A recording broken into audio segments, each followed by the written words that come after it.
Okay, hello everyone. Welcome to another masterclass of Gamerspace. Sponsored by Sorora e.V. and the Jugend and Familienstiftung des Landes Berlin. Today I have the honor to present Luciano Salerno. He's an expert in script writing for video games. Hopefully we'll learn a lot about how to do narrative and script writing for video games, I guess, and I hope. Let's welcome Luciano. Thank you for being here. Okay, thank you, Sorora and the organization, and Barbara for inviting me. It's a pleasure to be here. I've been living in Berlin for about 2 years, and this is the first time that I get to share what I do in this city, so that's pretty amazing. And it's great to be here in this program about game development. Now, we're here to talk about creative game writing.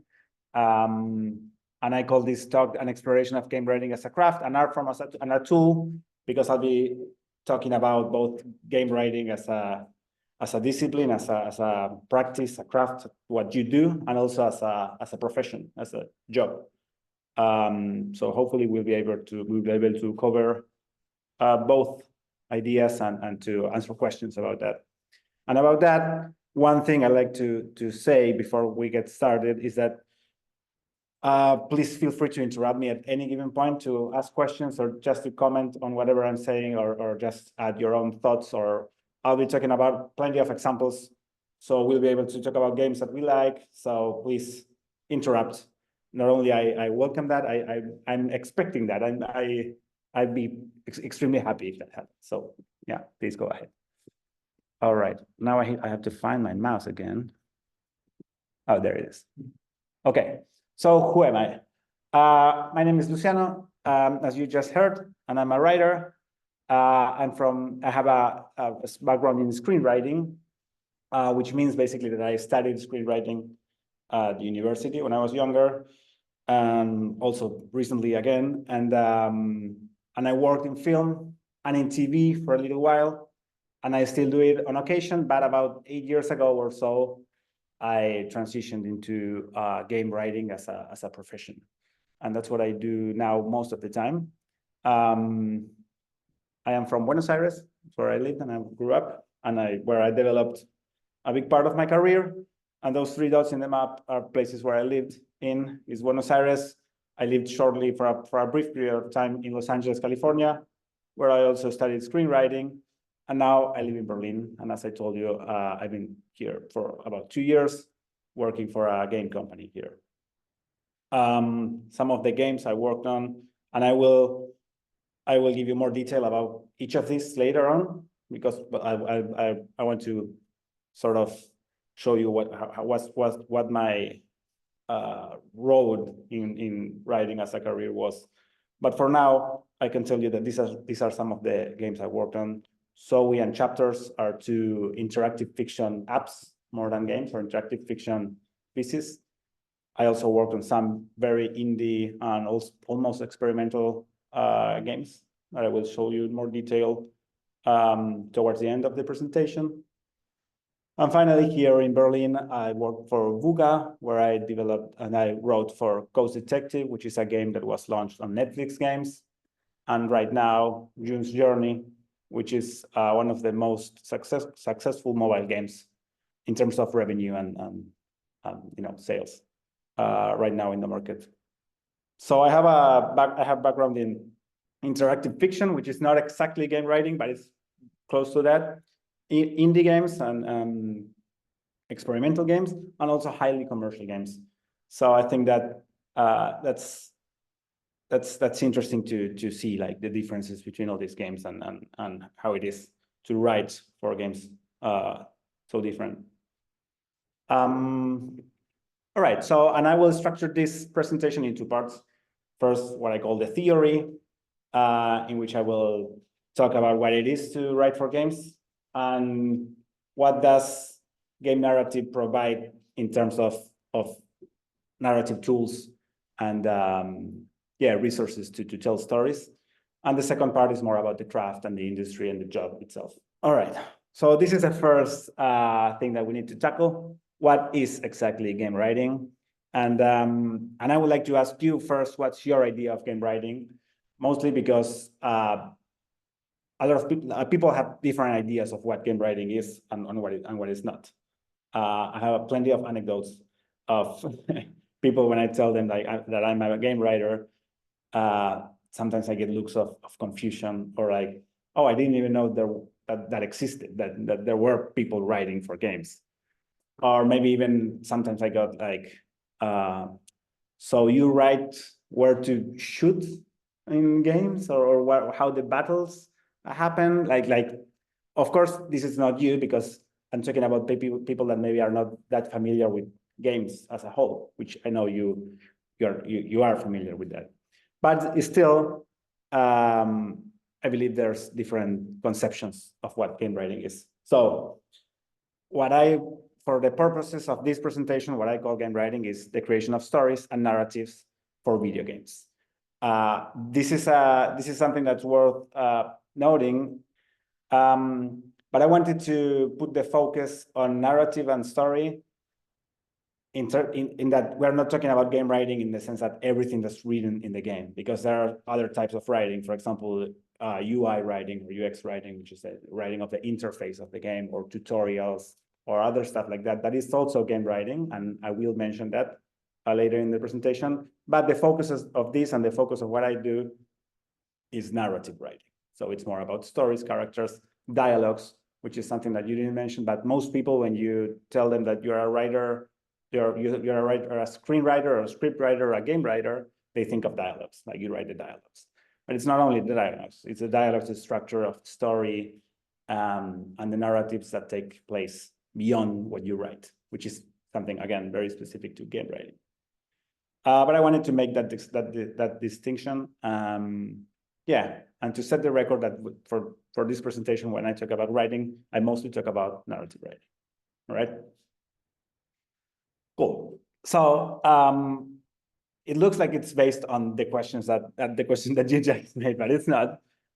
These are I'm going to talk about some of the types of narratives that we can find in games. And this is not an exhaustive list. These are the 4 main narratives that are commonly identified. And I'm going to mention them first, and then we'll go into detail into each of them. So the first one is the linear and storytelling.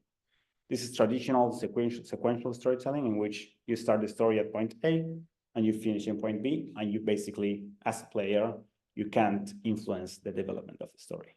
So it's a classic, and I call it traditional because it's the most similar one to, a TV show or a movie or other types of narrative. Then we have the branching narrative, which are stories that diverge in different bits. I find that little diagram very a very good visual way of putting it. It's a story that starts at A, but from that can go to B or C, and then to D or E or F or whatever. So it can really grow in possibilities, and the story basically changes depending on who's playing it. So 2 different players can experience 2 different stories. They can have multiple endings, for example, and that's a classic way of, or a common way of judging these stories. Like, it has 10 different endings or 20 different endings, which gives you an idea of how branching the story is. Then we have emergent storytelling, which is a story or a narrative that arises from the game mechanics. This sounds very mysterious, and we'll see it in detail with the examples more than anything else.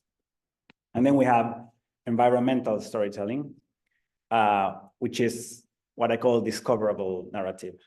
And an example of this would be, you probably play this type of games in which you are in a room like this, and if you examine things in the area, like a photo or a record or a notebook, then you find, or you can reconstruct stories from the environment you're in. And this is something that the last 2 more than anything else. Well, actually, yeah, the emergent storytelling and environmental storytelling are basically only present in games, which is super cool to keep in mind. But we'll go in detail for all of this. So let's start with linear narrative. And we'll talk a lot about examples. So if you think of any examples, please do mention them. If you can recognize this one, can anyone recognize this game?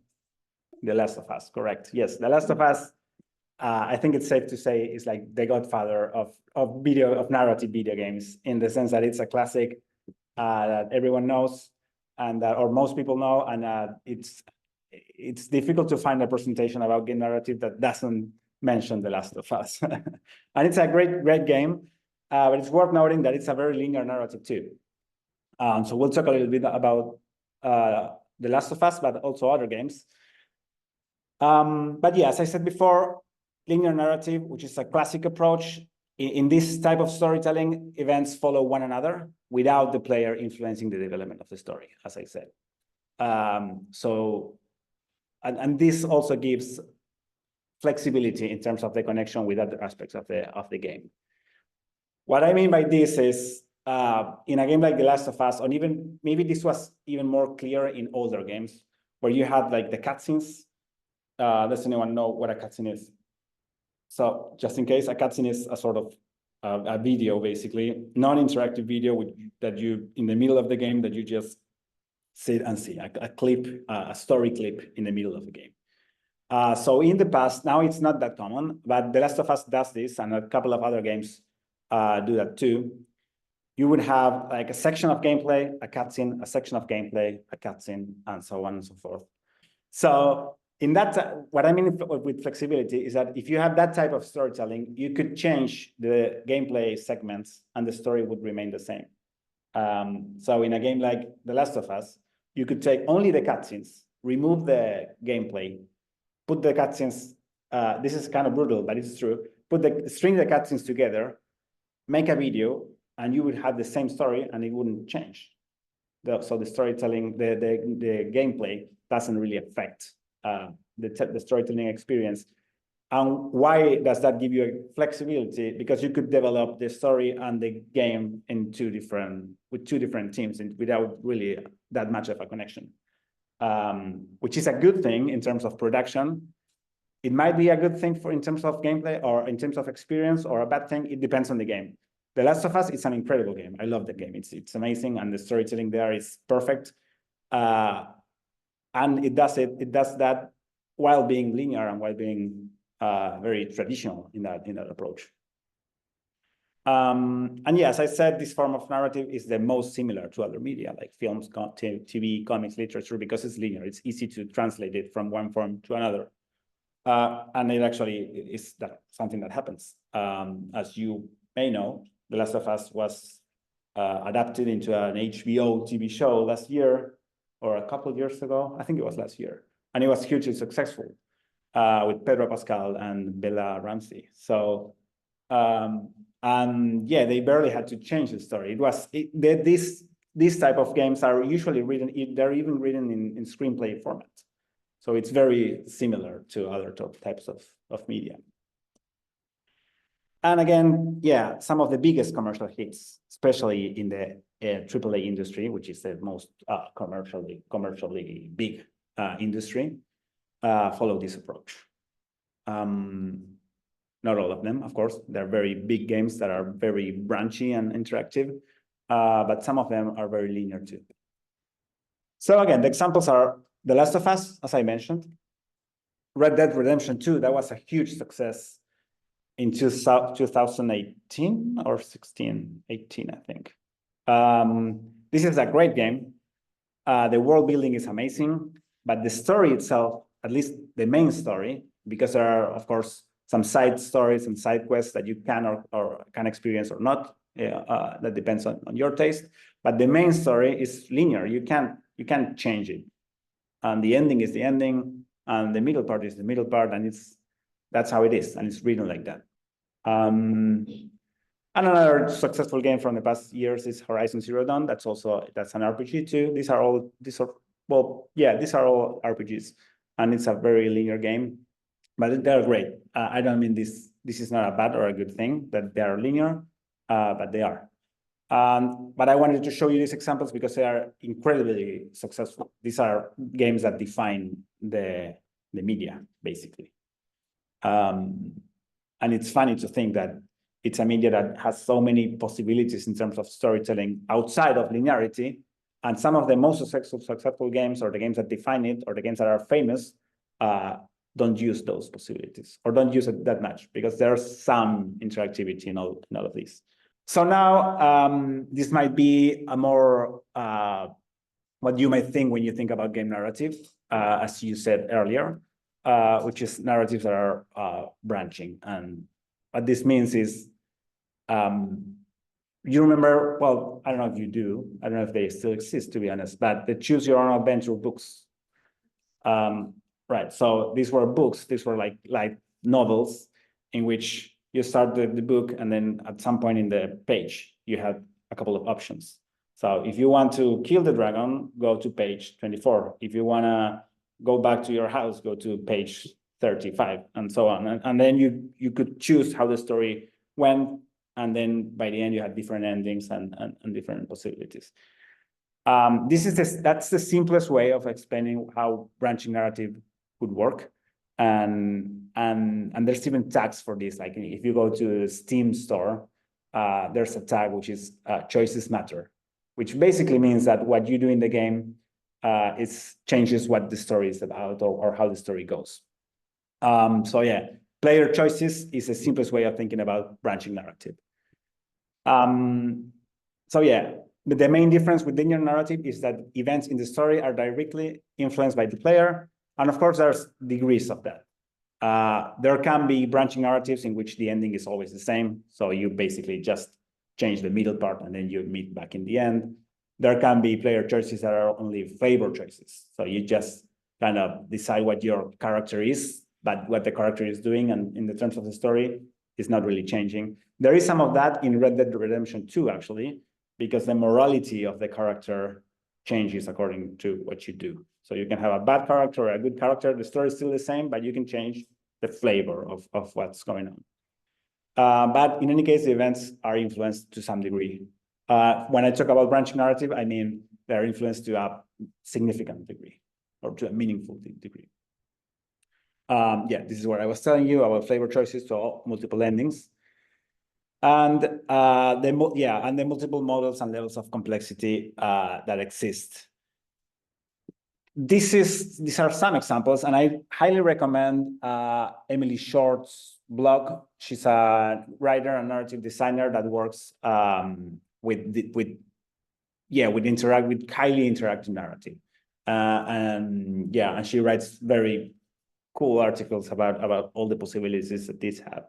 So as you see, these are some of the ideas that you could think about when you think about branching narratives. For example, this, what she calls the sorting hat, is the basic example that, you start with one idea, and then you take 3 different paths, and then you have 3 different endings, and that's it. It's pretty simple, but of course it involves a decision that changes the story. Or when she mentions the time cave, that's kind of an explosive branching, because one decision leads to the next and to the next, and it can become really huge.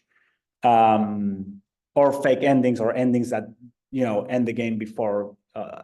Not fake endings, bad endings, wrong endings and right endings, which would be the gauntlet. So there are multiple diagrams like this and possibilities like this, and others that aren't easily, that you can't easily put in a diagram. For example, narratives that are changed based on stats. For example, if you have a certain amount of money in the game, or a certain amount of X resource, then some choices are unblocked and some choices are not. So, the game can widely change. And this has a very important production consequence, in the sense that the more branching the narrative is, the more writing you have to do, and the more expensive it is. So if you compare a linear game with something like this, this involves writing 3 times as much as the linear game, right? So it's probably 3 times as more expensive. And so it's easy to lose the track of what you're doing, or like miscalculate the scope when you're working on a project and you try to make it branch. because it can really get out of hand really quick. All right, so can you think of any examples of games that you thought, oh, what I did at this point really changed what happened later? So one example that I had was Baldur's Gate 3. This was a super successful game. Was it this year? No, last year, right? I don't know, actually. I think it might have been released early this year. So this is the sequel of the famous Baldur's Gate 2 that I played over 20 years ago. I think it's safe to say it's from the early 2000s. So this is the sequel, the new Baldur's Gate, and it was incredibly popular when it came out, and it still is. And every time you get a dialogue, you have like, and I'm not kidding, like 6 or 7 choices in every dialogue that you have, and then in the same dialogue, you can still branch and branch more and more. And I don't know how they did it. I mean, of course, it took years of development and a big team. I know that they had. I met some of the writers there, and I know that they had multiple writers, and I mean a lot, over 10 writers. So, and it took a while, but that's a great example of really meaningful branching narrative. And in other ways too, not only in different endings and different story bits, but also that you can change the characters in the story, because you can choose who is in your party and who's not, and who do you want to have relationships with, or who do you want to kick out of your group or whatever. So that's a great example for that. Then again, and as I was talking about visual novels, Fire Emblem Three Houses was a pretty popular game when the Nintendo Switch came out, a couple of years after it came out. So this probably is like 4 years ago or something like that. And this is like 3 games in one, in that you choose a house in a Harry Potter style, and you follow the story of that house, and you can have multiple endings.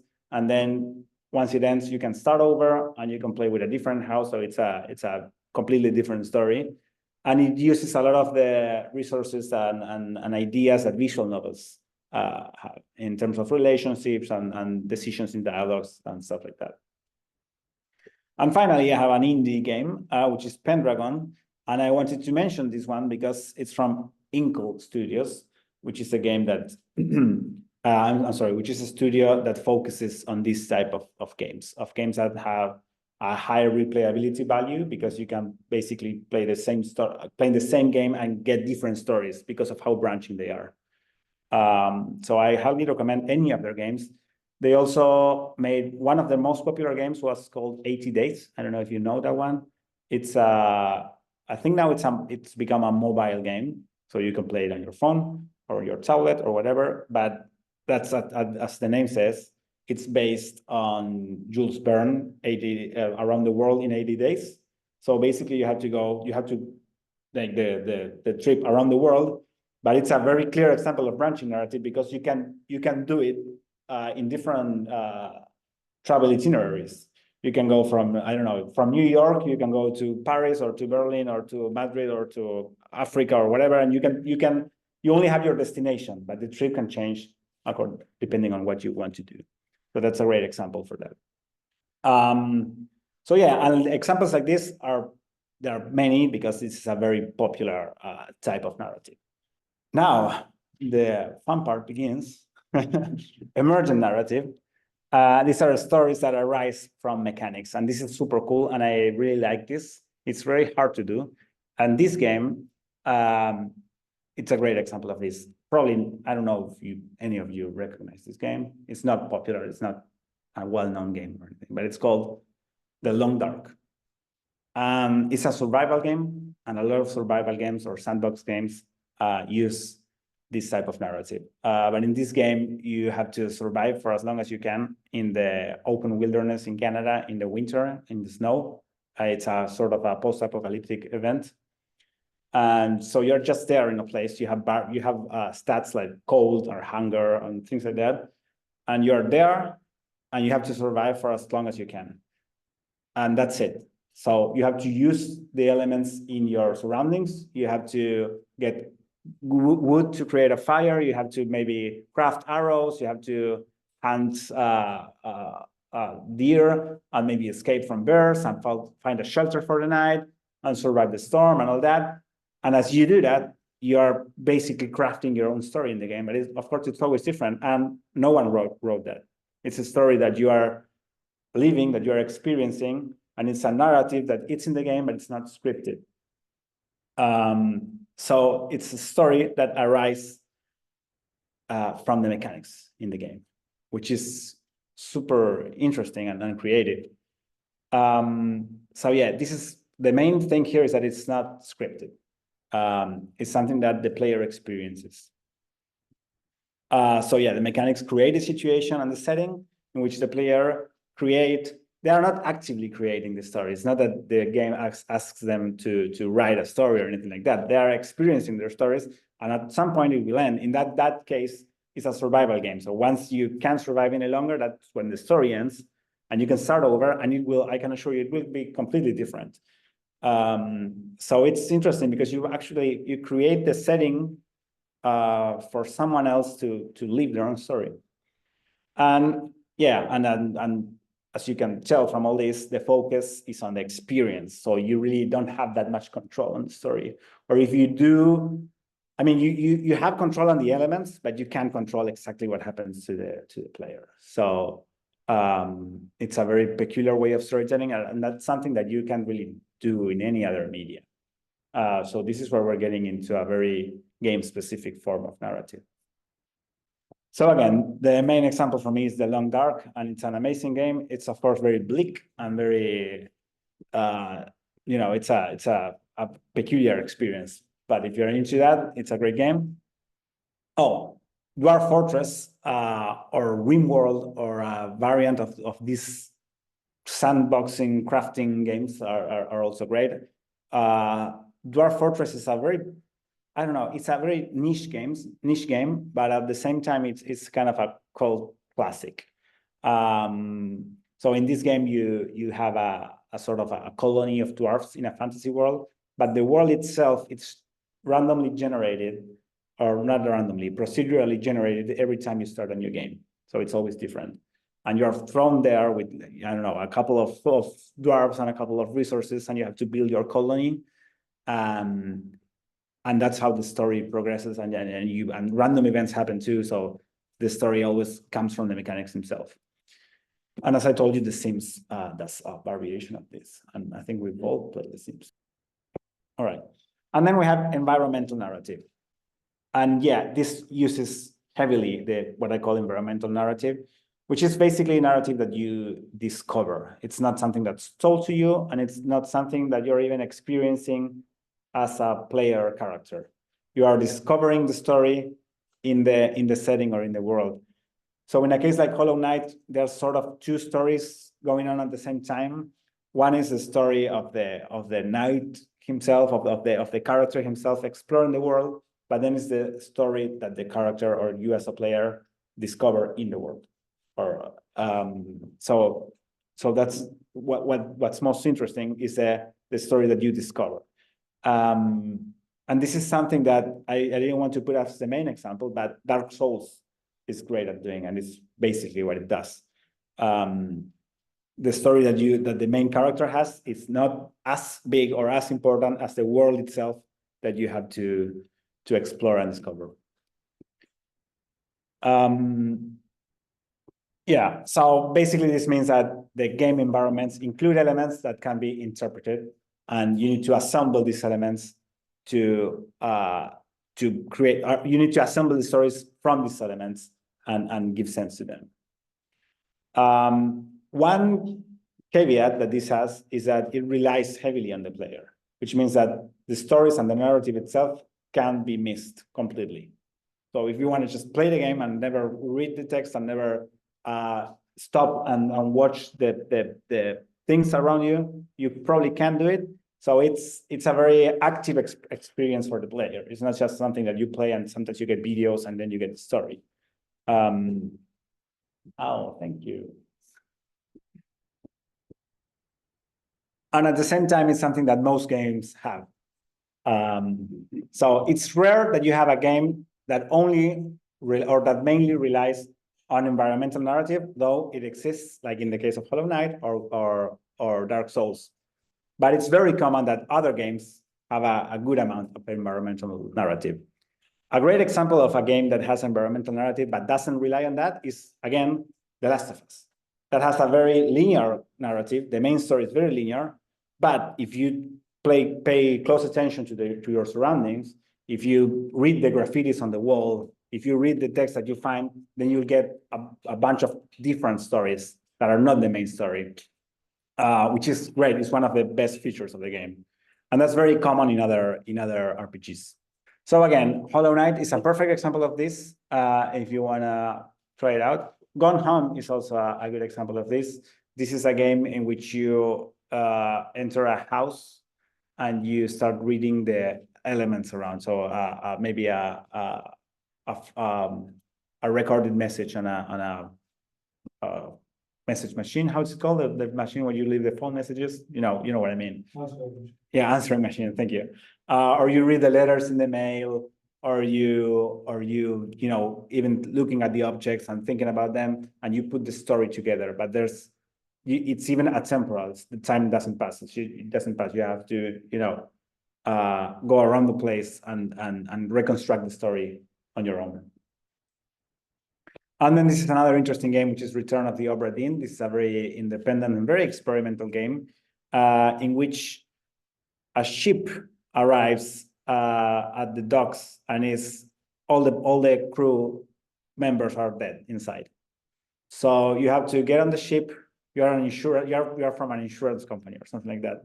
So you have to get on the ship and see try to understand what happened in the ship. And you don't have anyone with you. You are alone. So you have to walk around the ship, take notes in a little notebook that you have, and while doing that, you take some hours.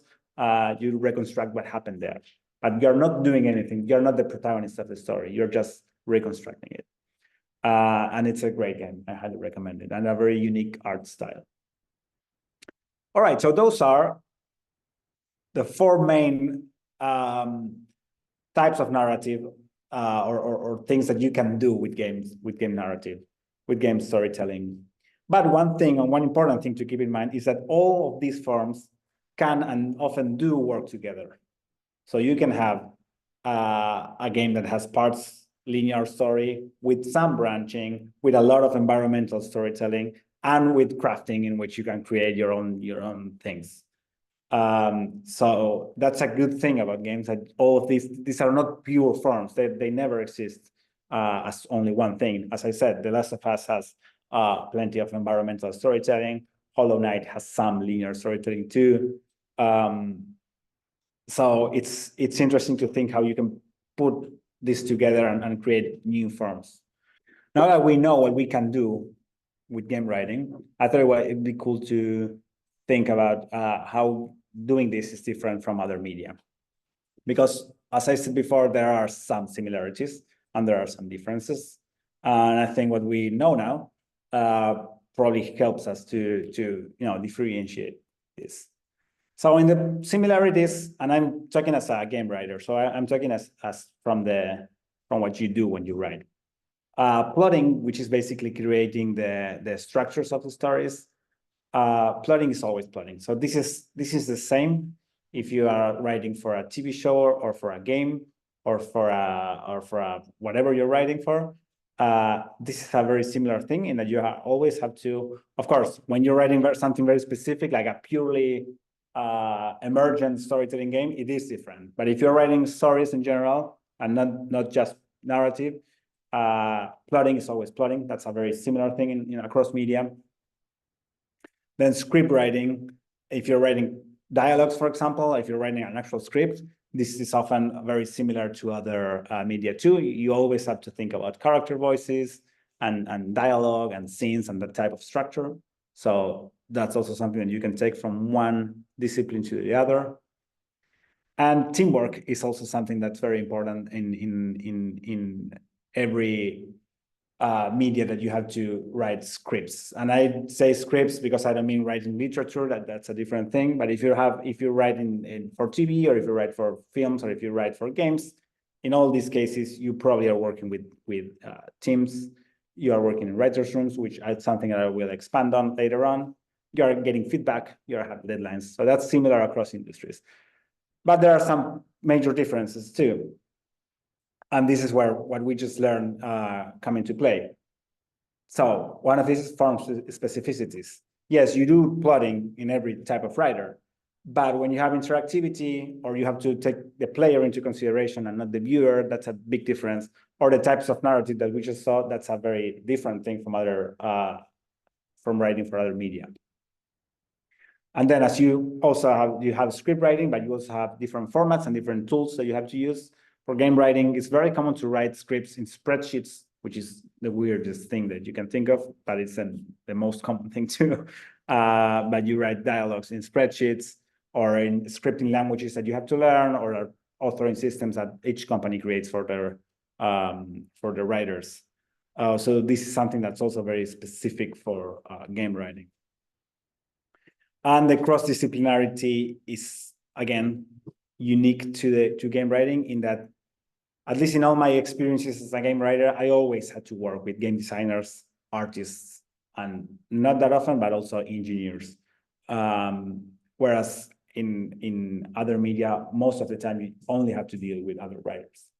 So yeah, I thought it was interesting to see that how the types of narratives or everything I told you about before informs how the thing can be different from other media, but at the same time share some similarities.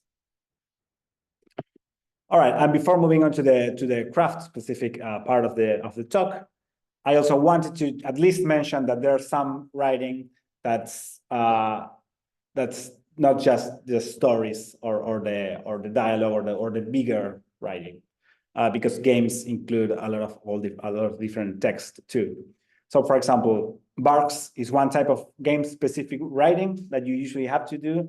And I don't know if you know what this means, but these are like trigger-based lines of dialogue. For example, when you're playing an RPG, and every time the character gets something to their inventory, and they say this will come in handy later, or something like that, that's a bark. Or when you're playing on a strategy game, and the minions that you're controlling say something specific every time they pick up rice, well, that's a bark. So that's something that writers write, actually. It's not just something that a designer writes.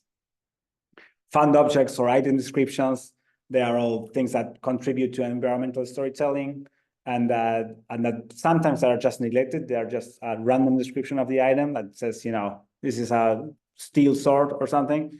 But other times they are a very important part of the world building. For example, in Dark Souls that we mentioned earlier, the description of the items, they build the world directly. But these are pieces of writing that you only would write in a game set. Then lore, this comes with that. This is the additional world building text. In RPGs, this would be like when you find books, for example, in libraries, in Baldur's Gate or in other RPGs, you have a book in the library, and you get the book and you have a text or something, or a letter or things like that. Those are lore, but that's lore in the sense that that's just writing that informs the world building, and only the world building. It doesn't influence the story. And then, of course, tutorial texts and UI texts. This is not necessarily written by a game writer, but oftentimes it is, just to keep a consistency across all pieces of writing in the game. All right, and for this type of game-specific writing bits and knowledge, I do recommend Hannah Nickling's book, Writing for Games, Theory and Practice. I recommend it in general. It's a great overview of what the discipline is. But if you want to, find specificities, or even just learning common language in the industry, that's a good book to have. It's a little bit on the expensive side when it comes to books, but it's a good one. All right. that's it for the theory part. Now we're going to talk about a little bit about what it means to work as a game writer. So now is the time when you can when you maybe want to interrupt me more, if you want to ask me about, what I do in general, or how it is to work doing all this, which might be interesting if you want to pursue this as a career. So the first thing is that writing is writing, right? So before being a game writer, most of the people I work with, and I work in relatively big teams. For example, now in Buga, I work in a team with 6 other writers. So we are 7 writers in the team. That's a pretty big team. And they are all writers. They were all writers before being game writers. What I mean with this is, I was formed as a screenwriter. Others came from the publishing industry or from writing fiction, literature. Actually, in this case, most of them are. Another one came from writing tabletop RPG games. So they are all, what I mean is, they all come from different backgrounds, but at the core, what they do, and what we all do, is write stories and characters, and that's the same across disciplines. This picture that you can see here, this is my house about like 8 years ago or so in Buenos Aires, or more actually, or 9 years ago. And this is a huge, and this is before, this is why I wanted to share this. This is before I started game writing as a career. And I had my big whiteboard where I wrote down my story structures when I was, this was for a movie actually that I was writing. Nowadays I have a whiteboard like that at my office, and I have one at my house, of course. But it's the same thing. I'm still doing the same thing, just for games. So being a writer is being a writer, no matter what you write for. And I think that's an important thing. Not only because it's something that you carry with you during your career and across your career and all your life, but also because it makes it simpler in a way to, maybe you don't want to become a game writer, you're already a writer, so that makes it easier. It's just a transition of industries, but if you're a writer, you can always be a writer, right? So yeah, that's me about 9 years ago. And then from that, you can, there's a transition always, at least in the writers that I knew, from being a writer, and this can apply to when you were a writer at 10 years old. When you were 10 years old, you were already writing. So then there's a transition to becoming a game writer. What I'm trying to illustrate here is that there's a learning curve. This is a screenshot from Ghost Detective, the game I told you that got released on Netflix Games last year that I worked on. And this screenshot shows a puzzle that you have to solve there. It's a crime game, a mystery game that you have to solve cases and find murderers and stuff like that. And that involved a specific type of writing that we had to write 5 different clues, and the character and the players had to find them and put them together and think about them and then come up with the correct answer. So it was writing in a form of a puzzle. And that's very different from writing for other media or for writing for film, which is what I used to do, and I still do on occasion. So from being a writer to becoming a game writer in particular, there is a learning curve, and there are things that are important to learn and to practice, right? And I have a couple of them here. So the first thing is that you can definitely learn by yourself. There are plenty of resources, and I will share some with you. What I mean is you don't have to wait for anyone to teach you. And this is not something that's taught usually. It's not a career that you can. Screenwriting, for example, is something more established, and you can go to university and learn it. Game development is something very established, and you can, or sort of established, you can probably do a master's degree in game development, or even a career or whatever. But game writing in particular, it's a little bit too specific, and there aren't as many ways of formally learning it. So it's more a learn by yourself and learn by practice kind of situation. So if you want to learn, you can't really wait for someone to teach you. That's what I'm trying to say. And a good way of learning is by creating games. By creating games, you build a portfolio, and by building a portfolio, you eventually can land a job. But some of the tools that I do recommend to learn and to create your games are all these free. These are all free tools. Twine, which is the one that you see in this screenshot, is very visual and I wouldn't say very, it's relatively easy to learn because it's a sort of a scripting language based on HTML. But it's very simple and it's very visual, that you can create the nodes of the story and connect them and make it branching like that. Then Ink is the language that Inkle Studios that I mentioned before use it's the language that they use to create their games. And Unity, of course, it's a little bit controversial lately, but it's free and they have plenty of learning resources. Unity is for game development in general, as you know, but Twine and Ink are specifically about writing and about branching and stuff like that. So these are some advice, I would say. All right, and now I wanted to show you some of my games, so you know what my what my journey was in a way. So yeah, this is one of the first games I worked on when I was working on a TV company at this time in Argentina, and at that time mobile games were booming and TV production in Argentina was going down. It was in a bad moment, and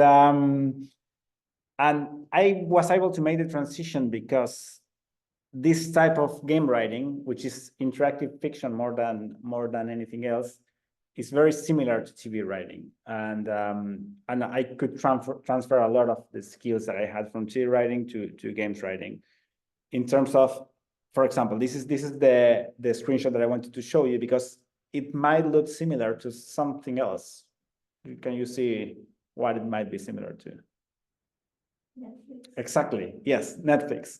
So it has the same type of UI, and that's because that's the kind of experience that these apps try to replicate.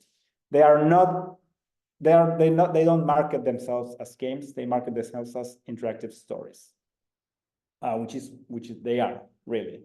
So you have episodes. You have, and this is in German. I just Googled it. I don't know if any of you are German, but when I Googled Zoe, the game that I worked on, I found several screenshots in German. So I guess it might have been popular in Germany, I guess, at some point. I don't know. But I thought it was funny that it was in German. But we had seasons and you had episodes, and you would experience the game as if it was a Netflix series, only that you could choose parts of the story. And that made the transition from TV to games pretty seamless. And even the type of work that we were doing was very similar because we were in writers' rooms every morning, and you know, we were doing the same thing that people do when they work on TV. So after Zoe, I worked on Chapters. This is a mobile game that, in the same way that the other one imitated sort of the Netflix UI, Chapters was more close to literature. So they would focus on people that like to read. So they were more text heavy, but very branchy in terms of the narrative. But at the same time, it was similar in the type of stories and the type of scripts. And it was, again, interactive stories more than they were actual games. While I was doing these games, which were pretty commercial in nature, I was also working on my own independent projects, in which I, experimented with forms of narrative and I used them as a means of artistic expression. I named this talk game writing as an art form, a tool, and a craft. So I believe that it's also an art form, even when you can create games and not even sell them. and just use them as a means of expression. This is one of such games. It was called Full-Time Job, and I told the story of my struggles looking for employment when I was much younger. I had a bunch of different really weird jobs at a hostel, a notary office, different things like that. So in this game, this was as you can see, it's in Spanish. This was an interactive story I wrote with Twine. I hired an artist to create this beautiful pixel art. I played with the idea of having a boss in the real life and a game boss in terms of an enemy in the game.